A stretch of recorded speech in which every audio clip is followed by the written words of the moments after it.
হ্যাঁ হ্যাঁ, হাজি হাজি petrol pump না? এই দেশের মা বাপ না আজকে প্রমাণ করে দিব প্রিয় বন্ধুরা। অমুক দল তমুক দল, হ্যাঁ। এই যে দেখেন একটা মেন রোডের মাঝখানে গাড়িটা কিভাবে পড়ছে আপনাকে দেখাই আজকে। আমি মাঝে মাঝেই দেখাই না আপনাদেরকে রাস্তাগুলো, দেখেন রাস্তার চাকাটা কিভাবে পড়ছে একটু দেখান তো মামা।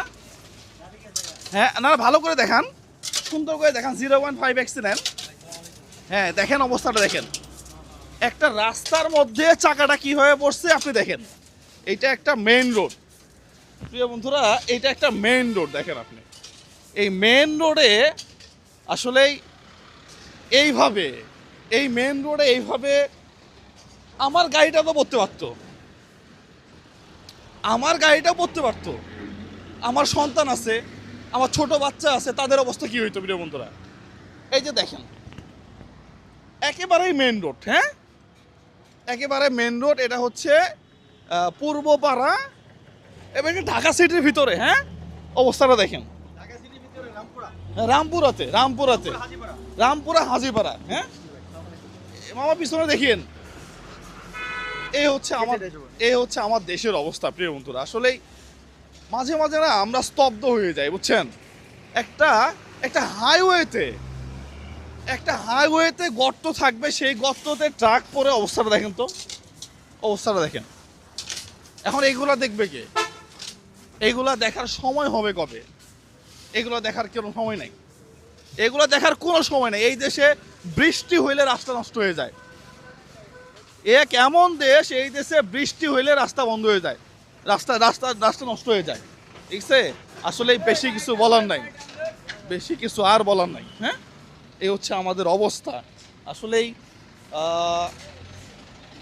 ওই যারা রাস্তা করে তাদেরকে যে আমরা একটু ধরবো এটাও ধরতে পারতেছি না।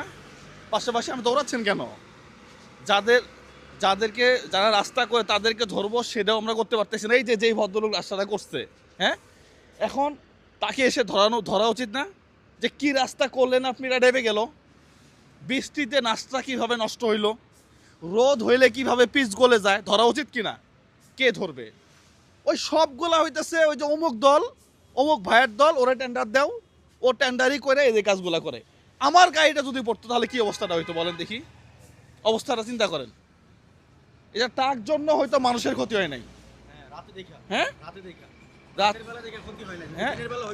একটা প্রাইভেট উপরে পড়তে পারতো, একটা মোটরসাইকেল উপরে পড়তে পারতো, ক্ষতি আরো বেশি হইতো, তাহলে রাস্তায় আরো যানজট সৃষ্টি হইতো, মানুষ ভোগান্তিতে থাকতো, অনেক কিছু হইতো। রাতে হয়েছে দেখে হয় না, এটা বৃষ্টিতেও না, এটা মেন হল, একদম শুকনা জায়গা, মেন হলে ঢাকনা ভাবে পড়ে যায় হাইওয়ে রুটের ভিতরে। কিন্তু ব্যস্ততম একটা route, Rampura Badda highway route, বিশ্ব রুট থেকে এই রুট হচ্ছে যাত্রাবাড়ি রুট, এটা একটা হাইওয়ে রুট। তো এই রোডের ভিতরে যদি এই অবস্থা হয় তাহলে যদি দিনের বেলা হইতো পুরো রাস্তায় খারাপ, যদি দিনের বেলা হইতো তারপর দেখেন প্রত্যেকটা ম্যানহোল হচ্ছে উপর করে ঢাকনা ভাঙা, অর্ধেক ভাঙা। এই একটা একদম বসুন্ধরা থেকে শুরু করে একদম এই 14 পর্যন্ত প্রত্যেকটা ম্যানহোলে ঢাকনা ভাঙা। না তাহলে এটা করে কি আসলে? কি কাকে বলবেন? আমারও তো একই কথা, এই দেশে তো মা বাপ নাই, বলবেন কাকে আপনি?